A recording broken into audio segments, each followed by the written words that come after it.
Hi, welcome to the League-Kempner House in Galveston. We are a nonprofit dedicated to restoring and bringing this grand home back to life. A lot of you have been following us on our journey. For those of you that haven't, we're a 501c3 nonprofit under the IRS. You can go to our website, League-KempnerHouse.org. We have a donate button, we have a volunteer button. We need all kinds of help. So we hope you'll join us on this journey. Today, we're going to revisit the kitchen. Y'all saw this a little bit if you've seen the longer home tour, but we're going to do a deep dive today and talk about the Victorians and their kitchens. This is actually my first favorite room in the whole house. It's what really made me want to buy this house. We'll talk about condition issues and kind of the plan for this room. There's a lot to take in, so let's get started. First of all, you can see it's pretty empty. There's not cabinets on the wall, there's nothing built in. It's just a room with a sink. And that's how the Victorians had their kitchens. They would have had freestanding furniture in here. So, for example, on this wall there might have been a baker's station where they would keep their flour and sugar and salt and all the things they needed to bake. They would have had a big work table in the middle that they would have used to prepare the food. And they would have had a stove. And we know from the plans that we have that this was a gas stove, not a coal stove, and it would have had a gas water heater beside it. This house had hot and cold running water, and the way they got their hot water was a gas water heater here. Pressurized water came from the third floor attic, forced water down through the water heater, and it had enough pressure on it to circulate it back up to the second floor where it was needed. But that was pretty technical. Yeah, I can't say that word. Technological. Fancy. Advanced. Fancy for the time. Now, it does have a chimney here. If you remember, we have 6 working fireplaces in this house. They're stacked one on top of the other. So there's 3 sets of 2 stacked and they share chimneys. There's a 4th chimney on the house, and that's for the stove. And the only purpose of this is to take heat away from the kitchen.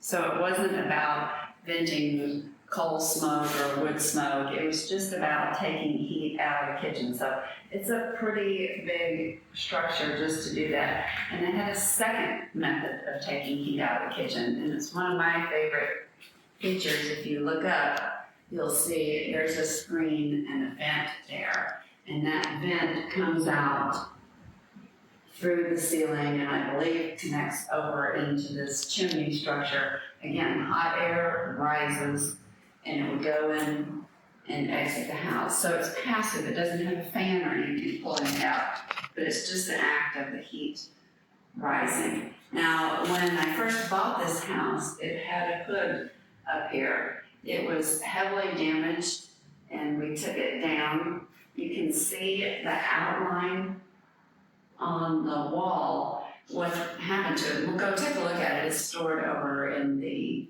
garden room or the sun porch, but the Kempners had a big family, and we have the old picture of the house right after they sold it, showing a big commercial stove here and a second stove sitting here. They had giant Sunday family dinners, and they did a lot of cooking, and they generated a lot of heat and probably a lot of smoke and grease going up from cooking, and they put a big commercial fan up there with a large vent coming across and going out the hole above the door here. And we took that down, and we need to put something else here. Getting it down was quite a problem. The motor for it was actually out in the porch, and I took that down by building or rigging a kind of a little pulley system with rope and lowering it. It probably weighed a couple 100 pounds. It was pretty heavy. Okay.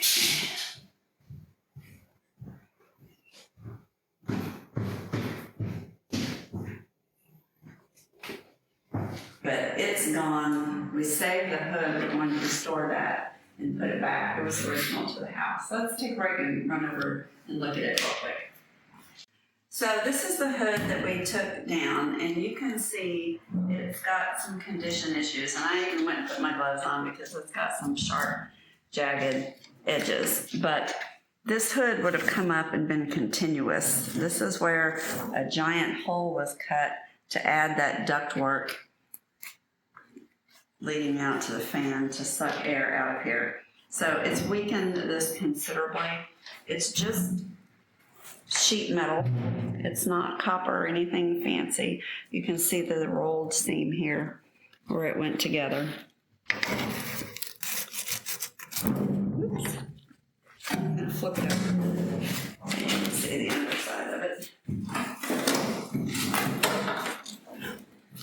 It's heavily rusted, but I think there's enough metal there that it can be restored. It doesn't seem to be too thin, so it looks kind of bad, but it is repairable. It does have what looks to be a piece of copper right here. It doesn't really go anywhere. Maybe it was a trim piece around. It's bolted on. This is the kind of thing we can send off probably an auto body shop and get repaired. One reason I know it's been painted. Remember that cool old picture I have from the 70s of the family that lived here? It was painted with green and white stripes, and I don't see any sign of that left on here. But this can be sandblasted off, cleaned up. This will have to be spot welded and patched. But let me show you what's cool about it is down here, as it says the J.L. Mott Ironworks of New York. And that's the manufacturer of it. Now, Mott made the toilet that I love so much, our 1893 side discharge toilet. They made the sinks in this house.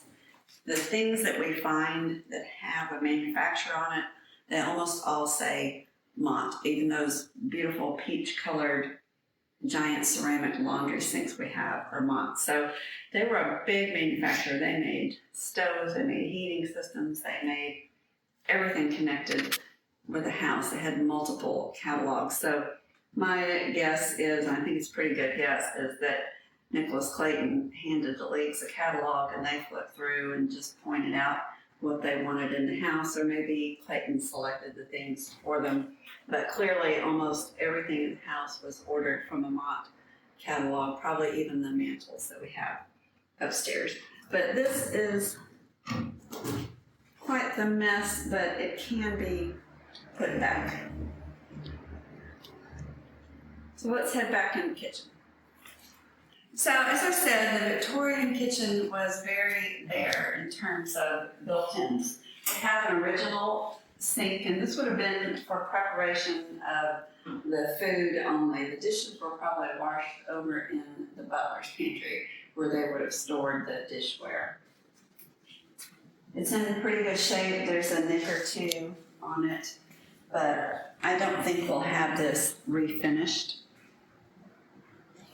We may have it touched up a little bit. Modern refinishing where they epoxy just I don't think is appropriate. This is cast iron if you look underneath. So if this were to truly be restored, we would have to strip all this porcelain off.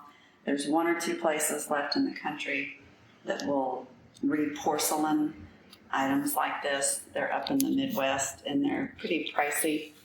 But I don't have a problem with some wear. It shows that this sink was well used and this kitchen was well loved.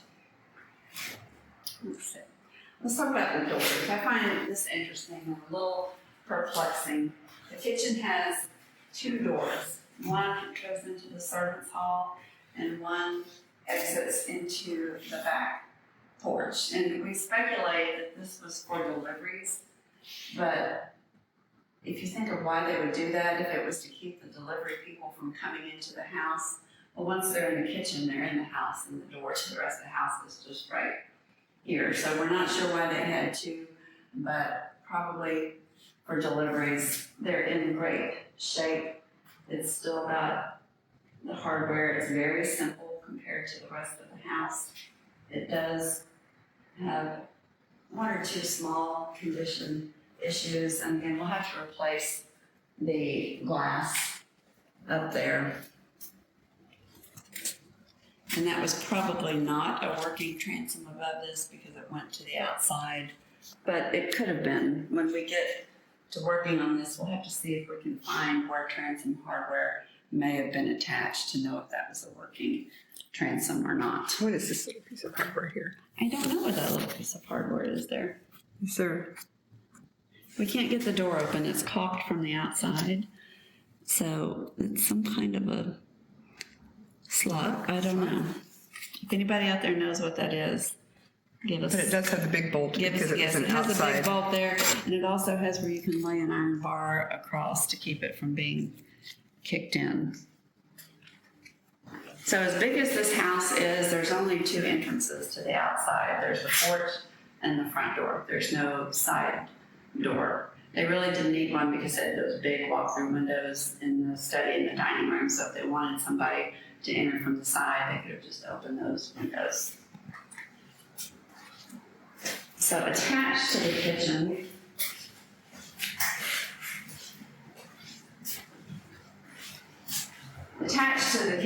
is the small pantry area. And it's got this great cabinet, which used to not open and close, but when we did all our basement work and got everything leveled, everything works perfectly now. And it's got this beautiful little ornate latch. Those can be taken off and cleaned up and be pretty. The wood's in great shape. I'm not sure what this rack was for, maybe to put platters behind. Anybody knows what that might have been? It's a rod too. Yeah, it's a rod. That's loud. Might need to do a little bit of shading on that. But it's a great pantry. My guess is they kept food items in here. The dishware would have been in the butler's pantry. This would be for dry goods storage. Maybe produce. They did have on the plans a place for a refrigerator, so it would have been, where they delivered ice and kept things cool, later replaced with an electric refrigerator. Refrigerator. All right, my southern is showing. But it's a great cabinet. The floor extends in, which I think is interesting. It's elevated about an inch, but you can see the tile. The contact paper is not original. The contact paper is not original. But this is a fun space. What about, is this window screen original or? Okay, so this is cool. Joe's pointed out the window screen. So let's talk about that. One reason I love old things is the craftsmanship involved. And this house craftsmanship was just impeccable. Now this house, sits on, we call it the basement. It's the ground floor, but it's, 10 feet or more off the ground, so it'd be hard to take screens on and off from the outside. So they devised a way to put them on the inside. And I had noticed this before and kind of wondered what they were, because this is the only screen that's in a window. But there's this extra piece of wood here that doesn't seem to serve any purpose. Well, that's an actual rail for the screen to slide on. So if you watch, the screen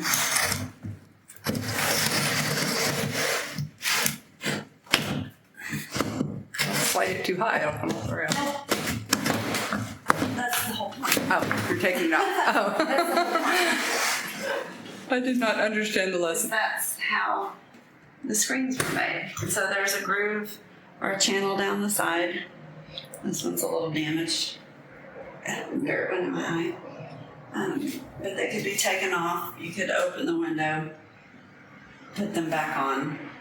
In this case, somebody's popped off or damaged the little side rail, so I can actually put it in without sliding it. I just put it on there and pushing it in. So it's not very secure, it's just sitting in there. But that explains this cute little piece of hardware. But yeah, so this, again, we've got this fancy little piece of hardware lift that we can take off and clean. And we have a lot of these screens. They're stored right now under the front porch. When they were taken down, they weren't thrown away. Somebody just threw them in the basement. So we've got them. We'll work on restoring and putting some of them back in the windows. Now these windows in here, I think are single hung. The tops don't come down. Only the bottom raises.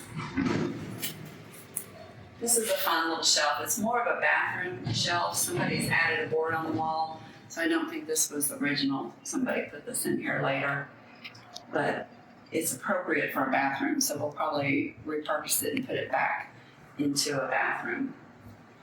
And someone set a modern refrigerator here and put a water line up through the floor. We're not going to do that. We're going to put our refrigerator back in the hall where the plans say a refrigerator would have originally stood. So let's talk about some of the condition issues in here. First of all, you can immediately see that something happened in this wall that had drywall added. I think that was done when they took the tub out above and added a shower. I think they needed to get in this wall for some reason for plumbing, and they took that down and just went back with drywall. We'll take that down and put in plaster eventually, but it's in good shape right now. We'll probably just paint over it, clean it up a little, and leave it. But when we get to the point of the house where we're doing plaster restoration, we'll take that down and put up real plaster. I think the ceiling in here is beautiful. It's got that, I think it's called a cove, the rounded edge to it. So again, a lot of detail, even in the working space of the house. They didn't just do it perpendicular. Here's what I recently learned about coves. But They help with airflow. So that's part of the system to help the air flow up and not get into the trapped roof. in the corner. Okay, well that makes sense because this is the kitchen and they were worried about heat going up. So working transoms for heat, for air movement. And really they didn't want the hot air going out because they had the two ventilation stacks here. It was to bring fresh air in to allow that hot air to flow out. We talked about the sink. Let's look under the sink real quick. And you can see our second biggest problem here. And that's that our tile is pulling away from the wall. And look how loose this is. It's basically not attached. Now that I've taken that out, I'm going to rip it out. Would you put it back to support the tile above it? No, that one's tight. Let me show you the tile. So, well, let me back up and tell you what happened. Let me stand up. Let me get Joe off Here, the hold ground. the camera. Hold on, I'm gonna hold the camera and get Joe Okay. off the ground. Joe had to kneel. That's not good. So, hopefully y'all seen all the basement videos and you know what happened under here. The floor joists were all rotted. This whole floor sank on this side 3 to 4 inches, and that movement sheared the tile. So in one of those videos I showed you, it's like opening a book and the pages slide against each other. When it dropped, it sheared and broke the bond between the tile and the floor, and the wall shifted and broke the bond between the tile and the walls. And we do a little test like we did on the brick on the side or the plaster on the outside of the building. I have a couple little things for sound. So this tile is very stuck. This is a big load-bearing support wall in the basement. There was no shifting. This tile is stuck. This tile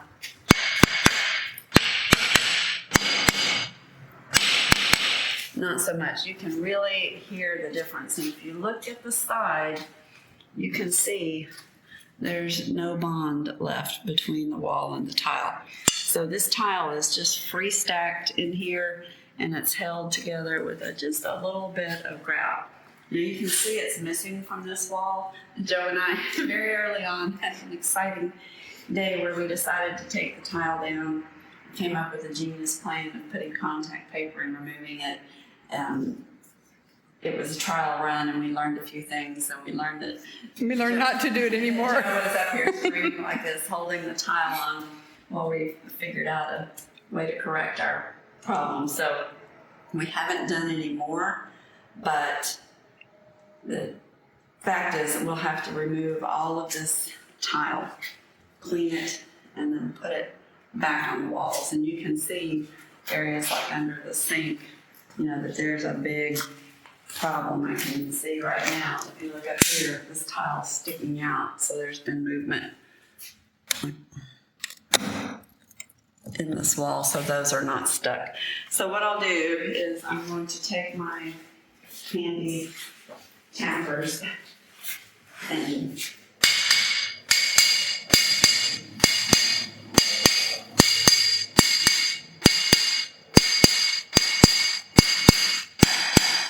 oops.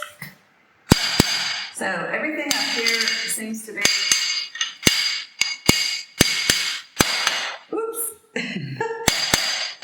Oops.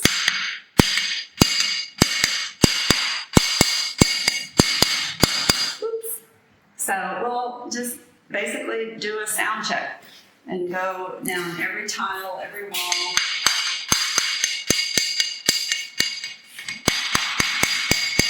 I heard one.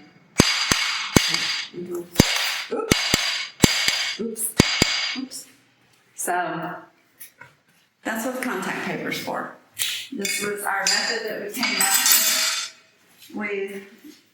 We will basically put contact paper, we'll identify the tiles, map them out, put contact paper on to hold the tiles on the wall. You don't want the ones on the top falling down while you're working on it. And we'll start cutting slices and removing segments of tile until we get everything down and cleaned up. So it's going to be a big project, but most of the tile is here. It's not broken. If we're very careful and get it off, we'll be able to put it back and no one will ever know that this happened. The floor is a bigger problem. The same thing happened on the floor.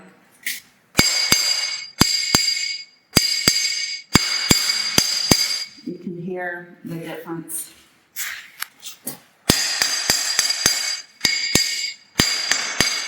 And you can see the problem. Now, the floor is a lot more complicated because of the way the floor was made. And I showed this in an earlier video in the basement, that they basically built a trough between the floor joist, poured concrete up to the top of the joist, let that cure, and then poured another layer of concrete over the entire floor.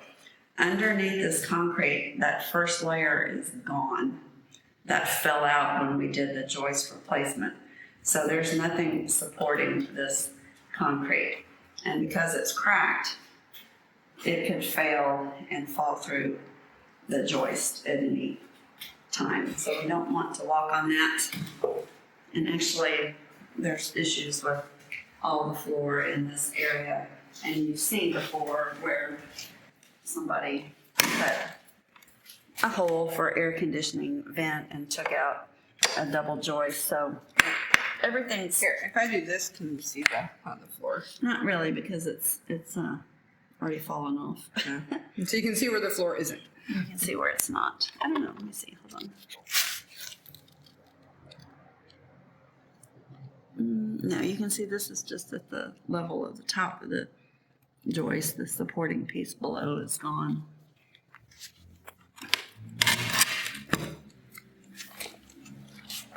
But anyway, I'll go back and get the pictures and show that.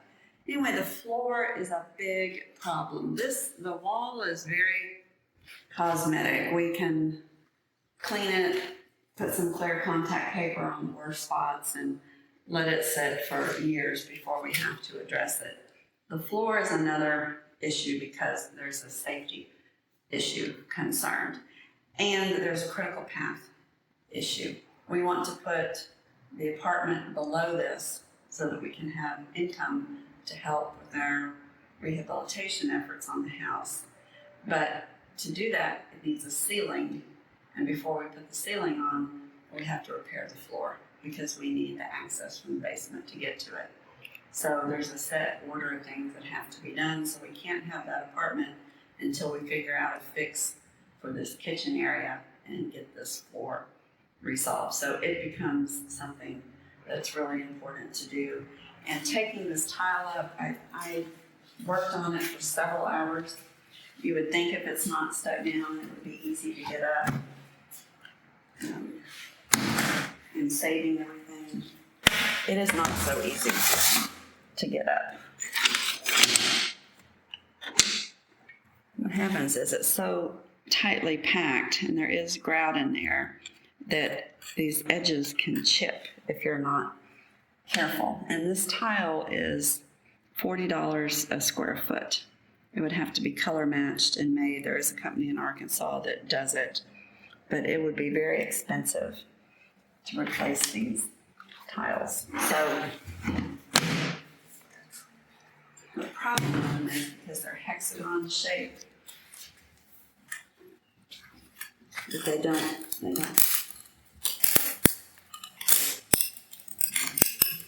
pop up easy. You have to be really careful and really slow, break them under the grout, and then you have to lift them. They have to come straight up.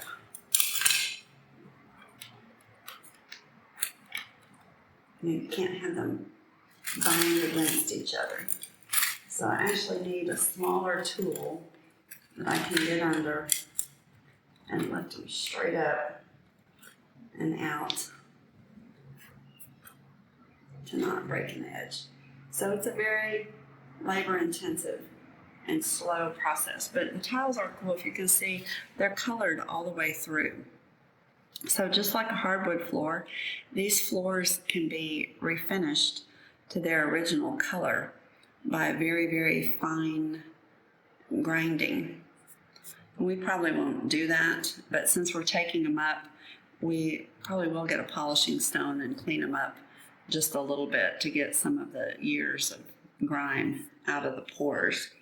But I'm going to save those because out of all this kitchen, other than the places where the air conditioning vents were, there was only one missing tile. So we have almost everything. You just have to be very careful about getting it out. And you can see exactly, follow the crack line, where it flex down. Somebody had put a temporary beam across here to help support the floor after it started failing. This is where the beam is. This is where it flexed and came down and popped and cracked. So I'm hoping that it's okay on that side of the room, although you can see issues here.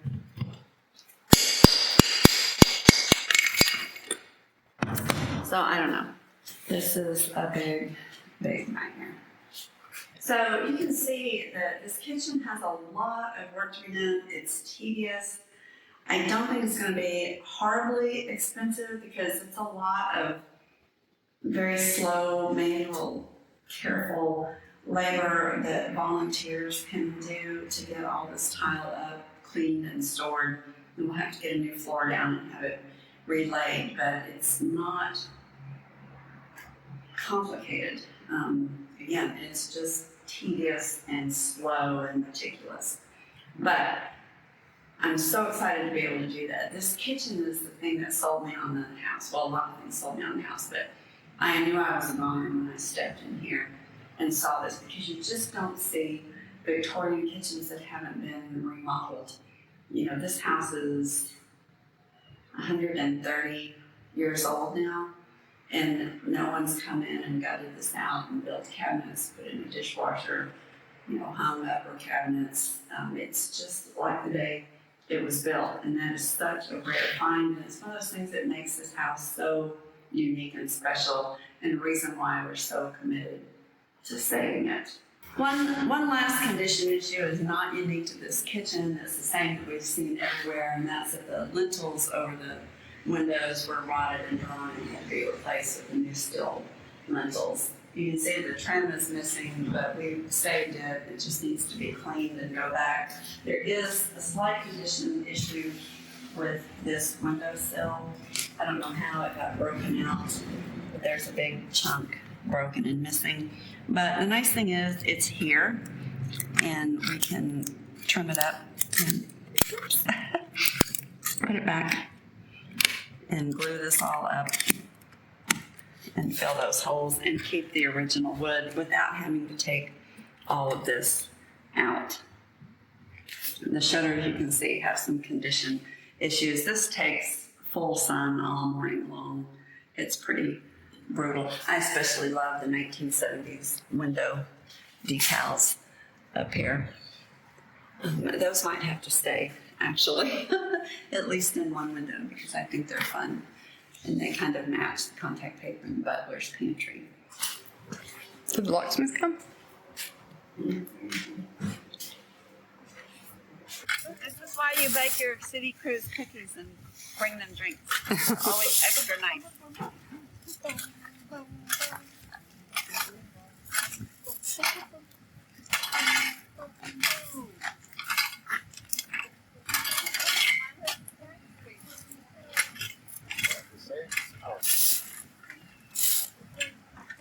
So that is a quick tour of the condition of the kitchen. I think it's a fabulous space. I'm really looking forward to getting in here and starting restoration of this, but it is a little farther down on the list until we get some more of the work done in the basement, and then it'll move up. Like I said, it's a critical path that we get this floor resolved. So once we get the basement poured and the walls down there, we'll really start tackling this space. So be sure and subscribe, turn on the notifications. There's a lot of work going on, and we're getting to the exciting part where we're actually putting things together and not just working on those crazy lintels above the windows and the structural stuff all the time. This house is really about to start shaping up and seeing some significant changes here on the first floor.